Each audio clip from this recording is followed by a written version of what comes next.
Alright, here is the Buffalo Launch Club that I do.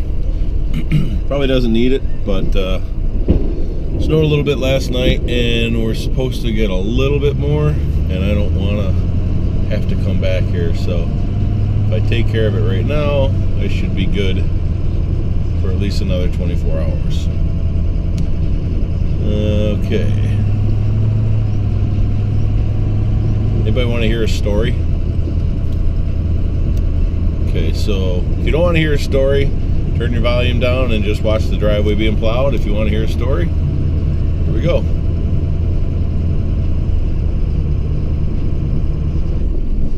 So, oh, this place hasn't been open at all today. So the other day I was asked a question on why I have all the trucks that I have and how I got them and all that stuff. So I think I just want to run through the story behind each truck that I own. I currently own 6 four-wheel drive vehicles. I say it's four-wheel drive. No, sorry. I own 6 vehicles. One is a dump truck, 2-wheel drive, and the other non-pickup truck is a Jeep. So the story behind all this goes like this. The truck that I'm in right now is a 2004 F350 with a 6-liter diesel. And I bought it, I think this is my 6th or 7th winter plowing with it. I bought it in November, I think. I bought it in November 6 or 7 years ago. I can't really remember when I bought it. So, and this is, I mean, obviously I've owned vehicles before this, but this is like my 1, 2, 3, 4, I think this is like my 4th plow truck since I started. And you guys know, owning plow trucks, that you're gonna have an issue, whether it be broken plow or broken truck. So, you know, at any given point you can screw up a solenoid or coil or blow a line, or, you know, break the plow or break the truck, or, you know, flat tire, whatever. A million different things that can happen while you're plowing snow. And unfortunately, it always happens when there's a lot of snow. So for years and years and years and years, I've been plowing with one pickup truck. And when I bought this truck, it was the same. I just still had the one pickup truck. So in the one summer, this truck was pulling my landscaping trailer, with the mowers in it. And after work, I'd have to unhook the truck and go, you know, wash it, vacuum it, and then go home, shower, change, and then go do whatever I'm gonna do. Whether it be on the weekend going out or during the week, you know, bidding jobs or whatever, you know, you want a nice clean truck after work. So, you know, that was a daily routine. And man, is that a pain in the ass, just constantly cleaning the vehicle just to go drive it around and whatever. So I said I was gonna buy another truck to help plow snow in the wintertime, and, you know, in the meantime also be like a daily driver type of a vehicle. So my buddy was selling his landscaping business, and he had an older 2001 F350 with a V10 in it, and he offered it to me real cheap. And I wasn't really necessarily looking for a 1-ton or, you know, whatever, but the deal was, it was a great deal on the truck. I couldn't pass it up. So I bought it from him.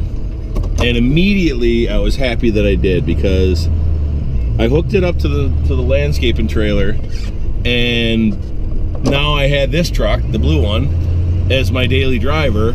So when I got home from work, I could just back the trailer in the yard and just leave it hooked up to the truck, and then I have this truck to go drive around in. And it was like, whoa, I'm spoiled. That was just awesome that I had that. So I thought I made a great decision by buying another plow truck.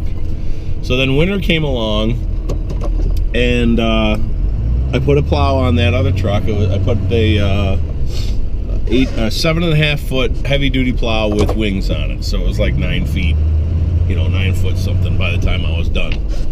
And the truck sat in the driveway all winter long because this truck didn't skip a beat. I didn't have any issues with it that winter, and that winter was particularly harsh. I think we had like I think I plowed like 49 times, which is the most I've ever plowed in one year. I live outside of Buffalo. Buffalo gets hammered, south of Buffalo gets hammered, but where I live, we don't really get the lake effect like the south towns do. So 49 times was like a lot of plows, but it doesn't really matter. So I used this truck all winter, had no issues with it. That truck sat all winter long. So then the next winter, I'll fast forward to the next winter because the next summer was the same thing. I used that truck hooked up to a thing and whatever. So the next winter, I had some issues with this truck. The plow broke or something, and I had to use that backup truck, and that was great. I was like, oh, because you know how it is. You got guys in your neighborhood or competition or friends or whatever that own pickup trucks with plows. And you can use them, like they're cool with it. Like if you broke your truck, you can use their plow truck, but you gotta wait until they're done with their driveways. And a lot of times, like myself, my customers want to be out by 8 o'clock in the morning, and then again by 5 p.m. So it's like, I can't just kind of sit around. But if I don't have a choice, I don't have a choice. So that truck worked out perfect. I never had an issue. If I had a breakdown on this truck, I would just drive home and grab that truck. And none of my driveways are more than like a mile apart or 3/4 of a mile apart. So it's like I wasn't very far away from home anyway. So that's how that winter went. It was great. I had 2 trucks. Fast forward to summer, and a friend of mine, oh shit, you know what? I'm missing a whole big part of the story. The black truck, the 2001, isn't the first backup truck that I bought. The first backup truck that I bought was actually a year before that, and I never used it. It was that 1980, no, 19, you gotta forgive me, I'm plowing snow right now, so sometimes your mind wanders and saying all the wrong things. I bought a 1992 F350 flatbed. It was a cabin chassis that somebody had a dump box on that they took that off and they ended up putting a flatbed on it. And I had been having problems with this truck or with plows the year before, so I bought that truck. And then it sat all summer or all winter long because I never had to use it. And so the next season I went to bring that truck over to the, because you guys, I don't know if you saw in the video, I did a head gasket build on that. I put new heads on that truck because the exhaust flanges were broken on them. So anyways, I had that truck. I got it fixed for the winter. I used it once or twice, just to make sure it worked, like to do cleanups and stuff, and it was great. It was a freaking bear. Thing was an absolute bear. But it was loud, the Y pipe was cracked on it, and it was real loud, and whatever. So this truck, it wasn't having any issues, so that truck just kind of sat. And then it sat all summer long because I didn't use it to pull a trailer. In fact, I don't even think it has a hitch on it. So the following fall is when I bought that 91, and then all that winter long, I had a couple of breakdowns in this truck and had to use it, so I used that truck, so it was great. Okay, so then the summer comes along, and I'm using the black truck as my trailer pulling truck. The 2001 was my trailer pulling truck, and this truck was my daily driver, and that was great. I just had this truck. So anyways, I told that part of the story. So now here we go into the fall, and I'm like, okay, the black truck is ready to be plowed again, but I want to pull that red truck over, the 92, and get it ready to go and either sell it or use it, whatever. So I bring it over to the driveway and I pull it in, and the brakes go right to the floor, and I get out of the truck, and not only is the brake fluid all over the ground, but there's transmission fluid all over the ground, and oil all over the ground. So shut the truck off and inspected it, and the oil cooler underneath the radiator, the line was broken on it, or corroded on it, so it was leaking oil everywhere. The transmission lines coming out go down the side of the transmission were rotten and they were leaking. Brake lines are all leaking. It was just nasty. So I was like, Jesus Christ, I can't use this truck for anything. So I don't know why I did it, but I was in the truck mode again. It's like I'm working on that truck and it's broken, and the first thing you think about when you got a broken truck is, holy shit, I got to get another one. Well, I didn't need another one. I was just going to get that red one working just so I can get rid of it. But another friend of mine, surprise, surprise, was selling that 1999 F250 two-tone one that I bought. He was selling that one, and it was cheap, so I bought it. And I was gonna just use that as a another truck to pull. Well, I was actually gonna use this truck, the blue one, to pull my Bobcat, and then I used that truck as like my daily driver. So that's what I did. So that spring, I had no, I'm still in the fall. So that fall, I was doing a lot of work with my Bobcat, and I had my blue truck just kind of hooked to it all, most of the summer. And then I had my black truck hooked to the landscaping trailer, the lawnmower trailer, all summer long. And then I had the two-tone truck that I would just drive around in. So that was good. That was great, perfect. But then the itch came again, and I was watching either Dave's Garage or the Redneck Garage or Bullshit Corner. I can't remember which channel I was. I mean, I'm subscribed to both and I was watching both, but I can't remember which one got me going. But I all of a sudden wanted a Jeep. I wanted a Jeep Wrangler. And so as all of us guys know, the one time you can go through your phone and look on Craigslist is when you're on the can. So I'm in the bathroom and I'm looking through Craigslist and all this other crap. The first thing that pops up is a 1999 Jeep Wrangler with a 4-liter automatic. And I wanted an automatic because I thought maybe I would stick a plow on it, right? For no other reason than just because I think a Jeep with a plow on it would be cool. So I called the guy up, and the guy wanted, I think he wanted $2 grand for it. $2 grand or $2,500. No, he wanted $2 grand for it. So I said, I want to come out and check it out. And he's like, all right. He goes, I got a couple people coming later on this afternoon. And I said, well, I'm 25 minutes away. I'll be there. And it was like, 9 o'clock in the morning. So he goes, okay. So I got in my truck and I drove out there. Well, actually, before I hung up with him, I said, hey, just so you know, I'm only bringing $1,500 with me. And there's a pause for a second. He goes, yeah, you know what? All right, that's fine. I'll let it go for that. So I was like, cool. So I hung up with him and started heading out there, knowing that I already just saved myself, or I just got $500 off the truck. It was great.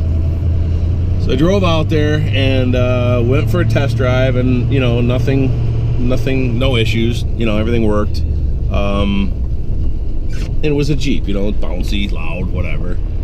But I knew what to look for, so I was prepared for it. So I took the guy around the truck and I pointed out all the rusty spots on the truck, and then I looked underneath to where the spring shackles are, or the spring shackles are, and that's a common place for the Jeeps to rot out. So lo and behold, there was quite a big rusty spot there, and I bent down and I stuck my thumb in it and poked my hole right through the frame, or poked my thumb right through the hole in the frame.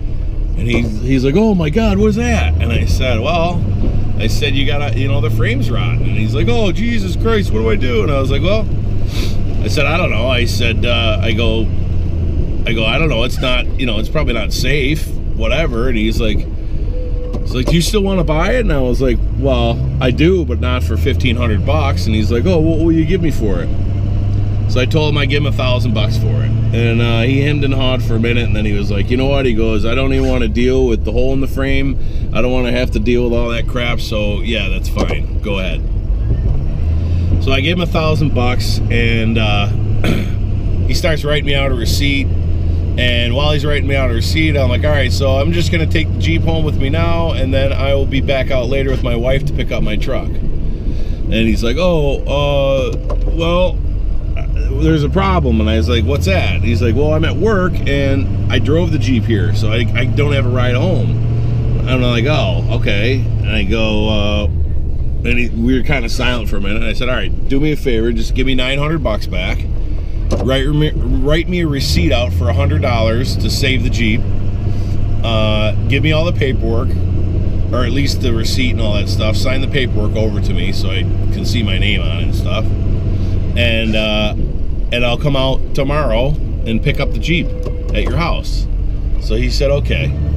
So he finishes up the paperwork and he's like, oh, wait a minute, hang on a minute. He goes, there's another issue. And I was like, well, what's up? And he says, well, remember I told you the windshield wiper motor was bad? And he did, and I forgot about it. And I was like, oh yeah. And he goes, my buddy owns a collision shop, or an auto shop down the street, and he's gonna fix it. I already got the new motor and everything.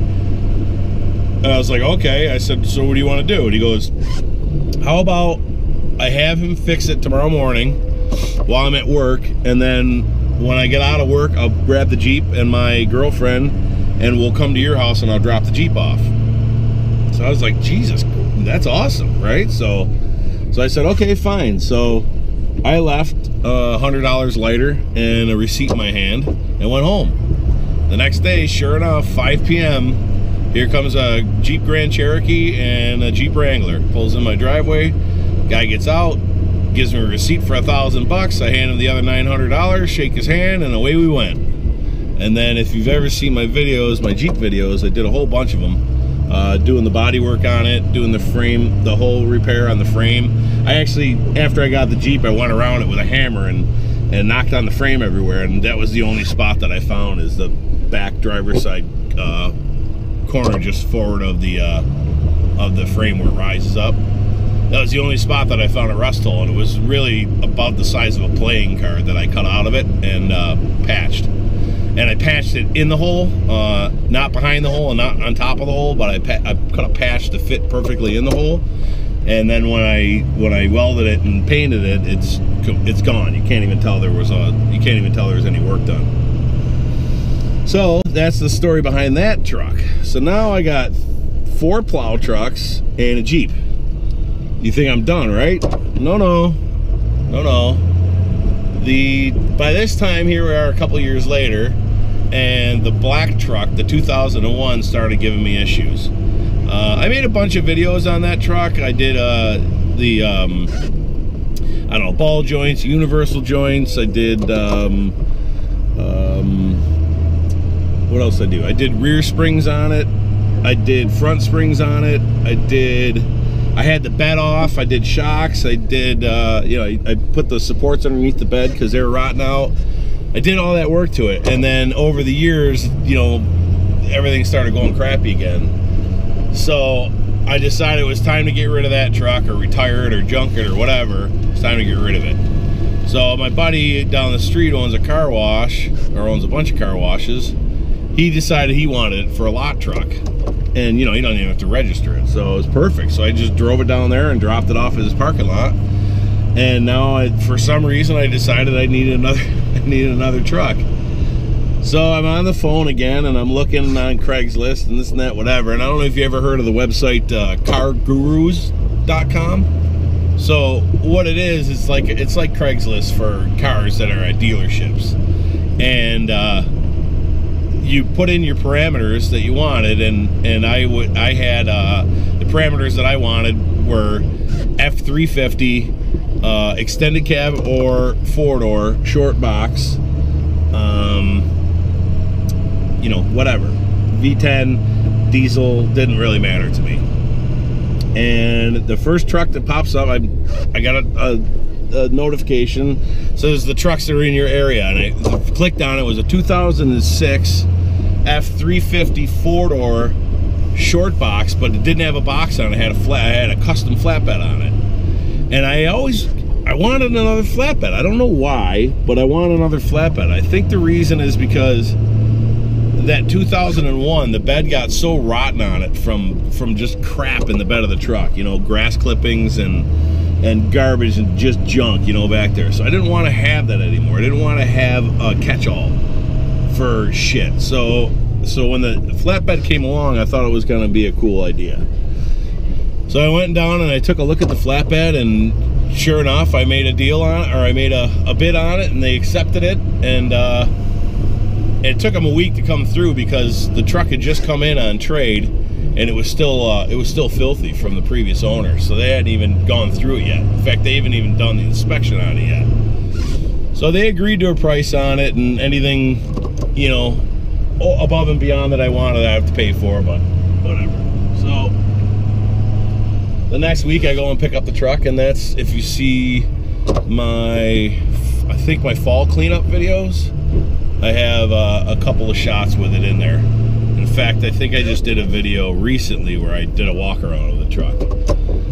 So there we are again. Now I still have, again, 4 plow trucks because I got rid of the black one, and a Jeep, and my 1992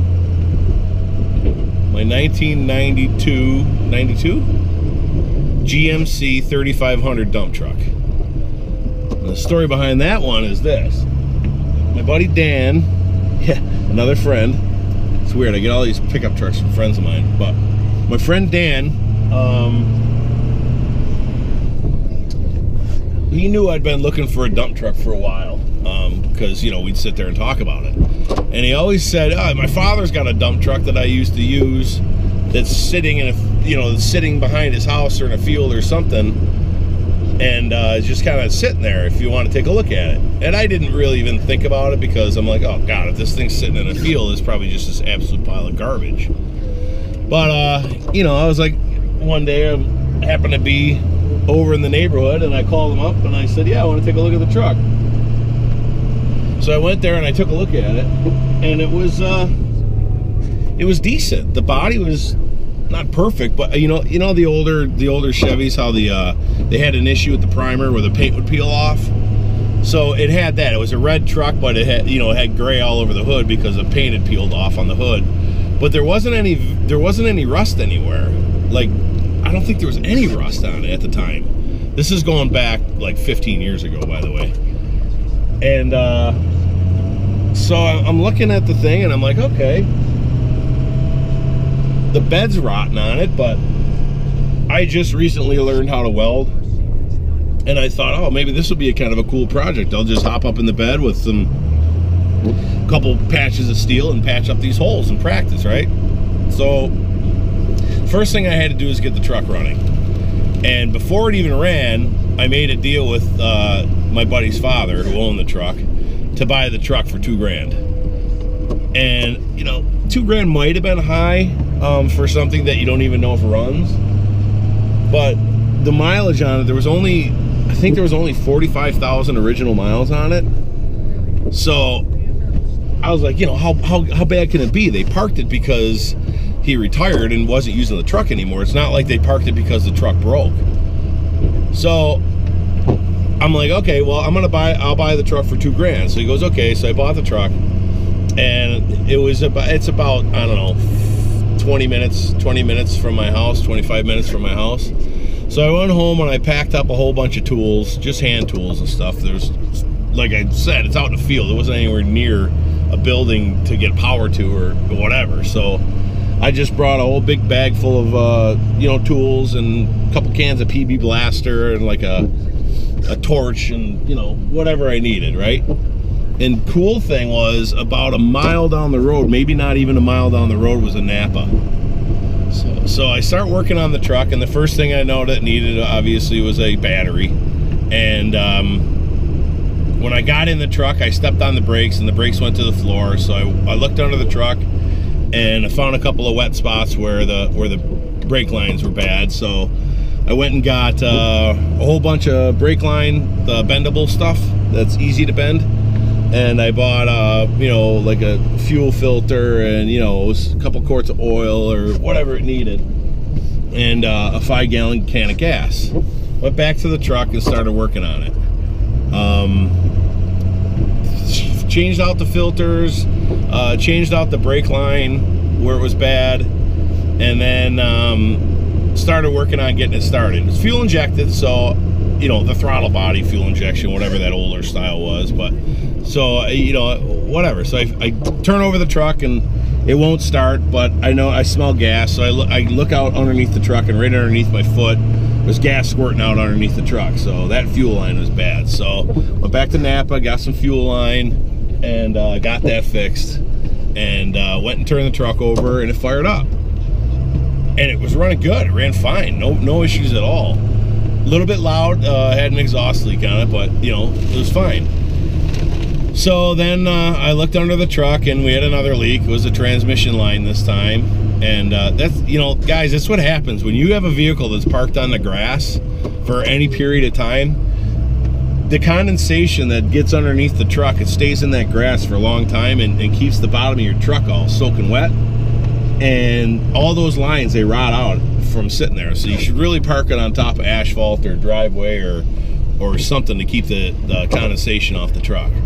But anyways, I started working on it and got all the lines taken care of and got the truck fired up again. Went to the DMV, got some plates, put it on the road, and drove it home. Got it home and did everything permanently. Like the brake lines, I had the little goofy connection, the little inline connection that you use for repair. So got home and I took out the entire brake line and redid it, and the entire fuel line, redid it, the entire transmission thing, redid it.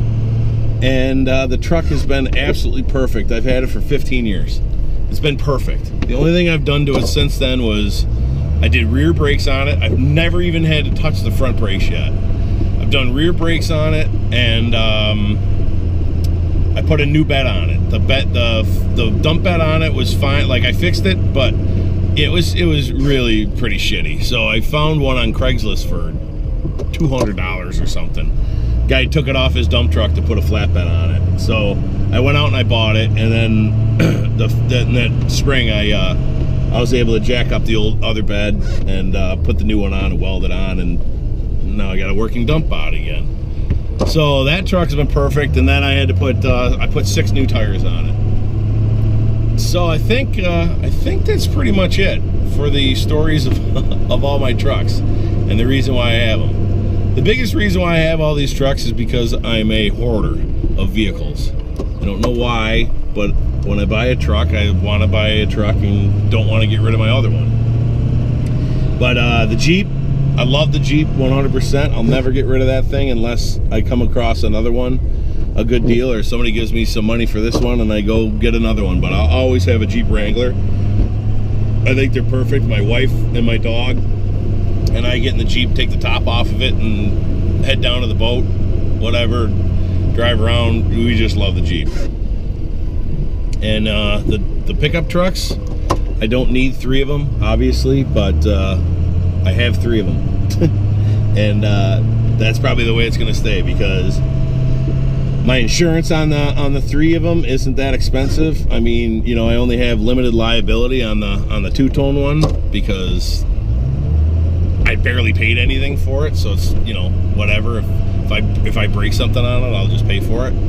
And this truck and the silver one, I got full coverage on, but I need both of those trucks. This one I pull my Bobcat around with, and the silver one I'm going to be pulling the landscaping trailer around with, and I just need them. So in a nutshell, there's my story of my pickup trucks and everything else. So I hope you enjoyed it. I am just finished up with the landscaping, or the launch club now, and I just gotta go do this spot over here. Starsky and Hutch action. Just gotta clean out this fire road.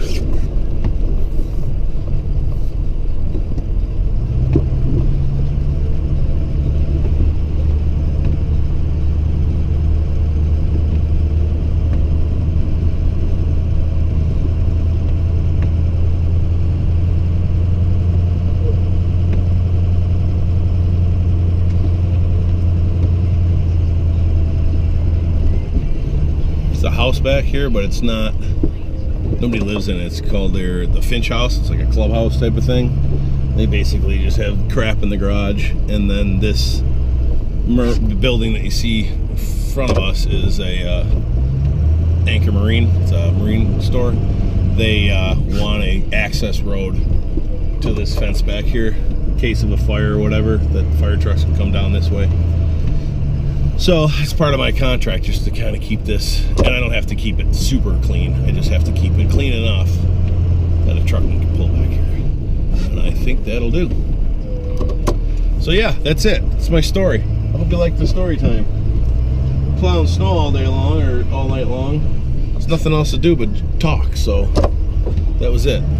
So if you could, please comment, rate, subscribe. Oh, and if you have any questions, you know, feel free to go to the comment section and ask me anything. I like it. I like it when people ask me questions and stuff. I like feedback. And hit the like button, and then I will catch you on the next video. Please rate, comment, subscribe. Have a good day.